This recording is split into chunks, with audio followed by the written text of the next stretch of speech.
तुकोबांच्या पालखीचा हा रिंगण सोहळा आहे। हे दृश्य आपण पाहतोय। अगदी काही वेळापूर्वी महिलांनी डोक्यावर तुळशी वृंदावन घेत इथे रिंगण सोहळ्यामध्ये सहभाग घेतला आणि दुसरीकडची दृश्य सुद्धा आपण पाहतोय।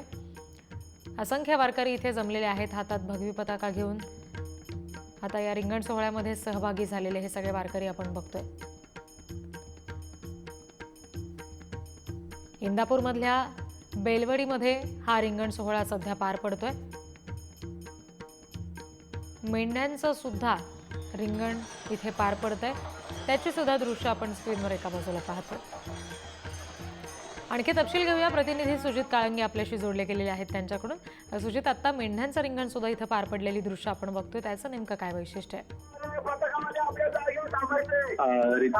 या ठिकाणी आता हे जे सगळे मेंढ्यांचं रिंगण असो किंवा त्याचबरोबर पताकाधारी पुरुषांचं किंवा त्याचबरोबर हंडाधारी महिला आणि त्याच सगळ्याबरोबर ज्यांच्या डोक्यावर तुळशी वृंदावन आहे अशा महिला या सगळ्यांचं या ठिकाणावरून रिंगण झालेलं आहे। सगळेजण या रिंगणातून धावलेले आहेत। आता अश्वांचं पूजन सुरू आहे। जे मानाचे अश्व असतात, जे दरवर्षी जगद्गुरू संत तुकाराम महाराजांच्या पालखी सोबत चालत असतात, तर त्यांचं पूजन सध्या सुरू आहे। ते पूजन झाल्यानंतर अश्व धावतील आणि मग हा सोहळा संपन्न होईल।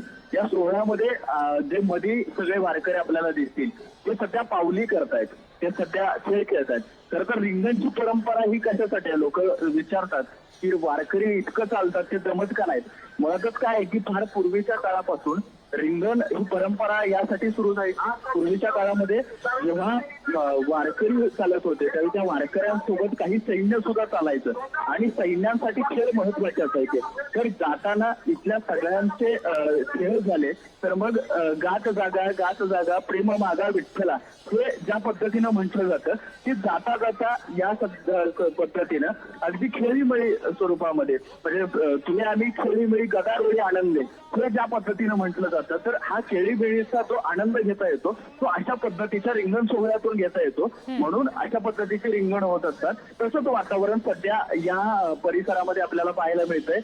जर मध्ये बघितलं तर वेगवेगळ्या दिंड्या त्या ठिकाणी जमा झाल्यात। या दिंड्या टाळ मृदंग आणि आपल्या बोलांच्या माध्यमातून पताकाच्या माध्यमातून आपला आनंद त्या ठिकाणी व्यक्त करतायत। वारकरी संप्रदायामध्ये फार सुंदर असं प्रमाण आहे की लावणी मृदंग श्रुती घोषं शेवू ब्रह्मरस आवडीनं हा जो ब्रह्मरस सेवण्याची ही काय जागा आहे ती रिंगण आहे असं इथल्या प्रत्येक वारकऱ्याची भावना असते। आणि मग हीच भावना अगदी अश्वाच्या पायधुळीची सुद्धा असते। वारकरी संप्रदायातलंच आणखी एक असं प्रमाण आहे की पंढरी जयाची कुळी तयाची पायधुळी लागो मज, जो पंढरीला जातोय त्याची पायधूळ माझ्या कपाळाला लागावी यासाठी कितीतरी वारकरी आसुसलेले असतात। हे आसुसणं हे या रिंगणामध्ये आपल्याला पाहायला मिळतं। अगदी सुजित, तुम्ही आमच्याशी असेच जोडलेले राहा। आणखी तपशील वेळोवेळी तुमच्याकडून घ्यायचेच आहेत।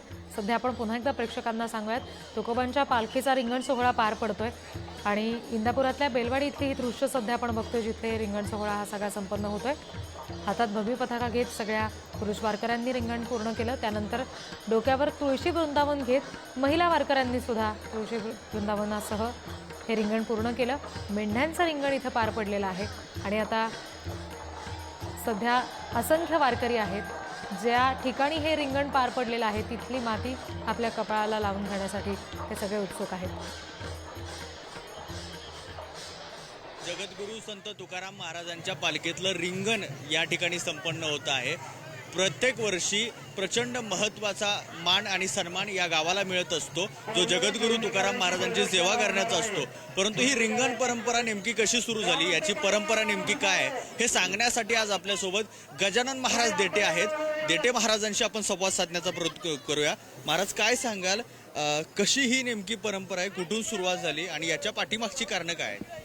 जगद्गुरू तुकोबराय आणि माऊली ज्ञानोबराय या ठिकाणी आळंदी आणि देऊरून भगवान पांडुरंगाच्या भेटीकरता आषाढी यात्रेच्या निमित्तानं त्यांचा पायीवारी पालखी सोहळा जात असतो आणि त्यामध्ये वेगवेगळे रिंगण सोहळे होतात। त्यामध्ये उभे रिंगण असेल, आडवं रिंगण असेल पेंढ्यांचं रिंगण असेल, वेगवेगळ्या प्रकारची रिंगणं असतात आणि त्या रिंगणामध्ये बेलवाडी या ठिकाणी तुकोबऱ्यांच्या पालखी समवेतचं अत्यंत महत्त्वाचं रिंगण आहे. तुकोबऱ्यांच्या पालखी सोहळ्याचे प्रमुख अध्यक्ष विश्वस्त यांच्या माध्यमातून अत्यंत चांगल्या पद्धतीने नियोजन केलं जातं आहे आणि या ठिकाणी अनुक्रमे सुरुवातीला पताकावाले, त्यानंतर विनेकरी, त्यानंतर तुळशी घेऊन जाणाऱ्या माता माऊल्या, त्यानंतर तुकोबऱ्यांचं अश्व अशा प्रकारे धावत असतं आणि अत्यंत चांगल्या पद्धतीने त्या ठिकाणी रिंगण पार पडत असतं आणि लाखो भाविक या रिंगणाचा आनंद या ठिकाणी लुटत असतात. हे रिंगण आता आपल्या या ठिकाणी सुरू आहे आणि आम्ही तो आनंद अनुभवत आहे.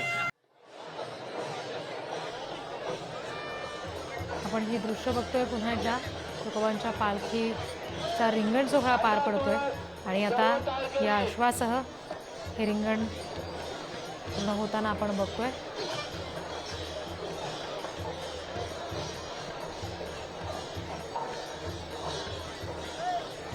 अत्यंत शिस्तबद्ध पद्धतीने आधी भगवी पताका घेऊन सगळे पुरुष वारकरी, त्यानंतर विणेकरी आणि मग तुळशी वृंदावन घेऊन महिला, त्याचबरोबर मेंढ्यांचं रिंगण, असे सगळे हे रिंगण पूर्ण झाल्यानंतर आत्ता सध्या अश्वाचं रिंगण सुरू असल्याचं आपण बघतो.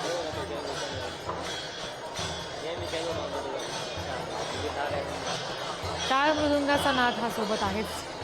वारी जेव्हापासून सुरू झालेली आहे, आपापल्या गावातून हे सगळे निघालेले वारकरी आहेत, तेव्हापासूनच टाळ मृदुंगाचा जयघोष करत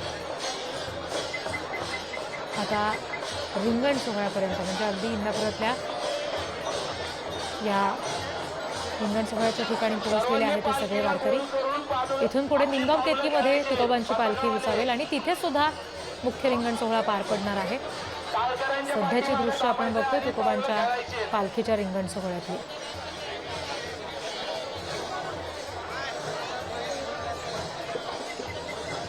प्रतिनिधी सुजित काळंगे आपल्याशी जोडले गेलेले आहेत, त्यांच्याशी आपण पुन्हा एकदा बोलणार आहोत. सुजित, आत्ता अश्वाचं सुद्धा रिंगण तिथे पूर्ण झालेलं आहे. यानंतर ही माती कपाळाला लावून घेण्यासाठी सुद्धा इतके वारकरी नक्कीच गर्दी करतील, त्याचा नेमका कसा उत्साह असेल? रिद्धी, यानंतर 2 जे अश्व असतील ते अश्व या रिंगणामधून धावतील आणि मग त्यानंतर जे इथली जे वारकरी असतील, इथली जी पाहायला येणारी जी सगळी मंडळी असतील, ती मंडळी या रिंगणामध्ये येते आणि त्या जी माती असते ती माती स्वतःच्या कपाळाला लावण्याचा प्रयत्न त्या ठिकाणी त्या सगळ्यांचा असतो. खरं तर गेल्या वर्षी हा रिंगण सोहळा सुद्धा नयनरम्य झाला होता, कारण या रिंगणामधून त्या पद्धतीने विनेकरी, पताकाधारी ही सगळी मंडळी आपण बघू शकतो की अश्व धावतोय.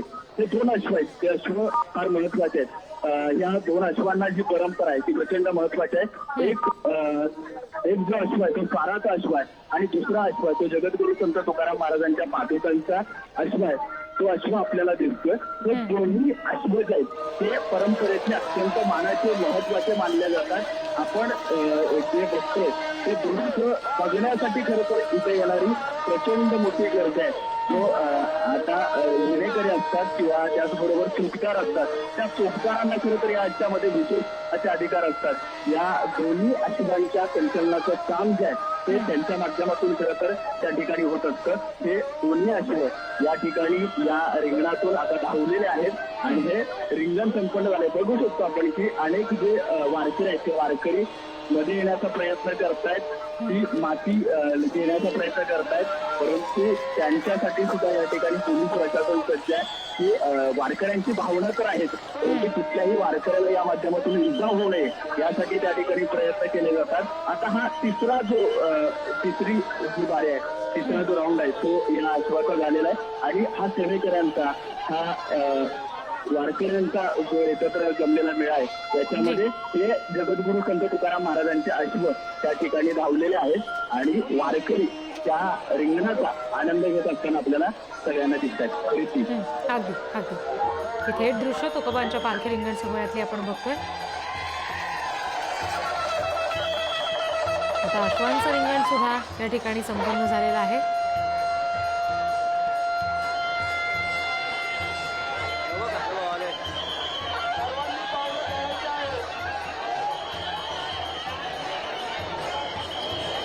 हजारोंच्या संख्येनं जमलेले इथे वारकरी आपण बघतोय, जे वारीत सहभागी होण्यासाठी, रिंगण सोहळ्यात सहभागी होण्यासाठी इथे आलेत. आता अश्वांचं रिंगण सुद्धा अखेर पूर्ण झालेलं आहे आणि यानंतर आता ज्या ठिकाणाहून हे अश्व गेलेले आहेत दोघेही तिथली जी माती आहे ती सुद्धा कपाळाला लावण्यासाठी आता वारकरी उत्सुक आहेत आणि आता ती सुद्धा सुरुवात झालेली आपण बघतोय. हा जो रिंगण सोहळ्याचा मार्ग आहे तिथली माती आपल्या कपाळाला लावण्यासाठी सगळे वारकरी आता ही धावपळ करताना आपल्याला पाहायला मिळतात.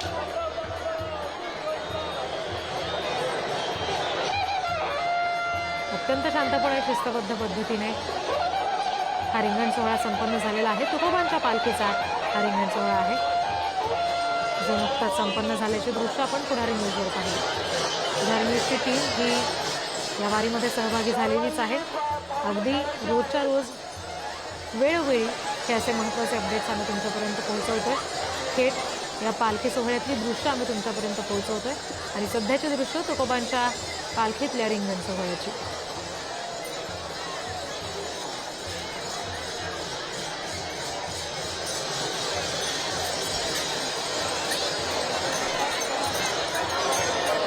आबालवृद्ध सहभागी झालेले आहेत या सगळ्या रिंगण सोहळ्यामध्ये. अनेक पोलीस आहेत जे सुरक्षेसाठी इथं तैनात करण्यात आलेले आहेत. ते सुद्धा या रिंगण सोहळ्यामध्ये ज्या ठिकाणाहून रिंगण पार पडलं रिंगणाचा जो मार्ग आहे तिथली माती आपल्या कपाळाला लावण्यासाठीचा हा प्रयत्न करतात.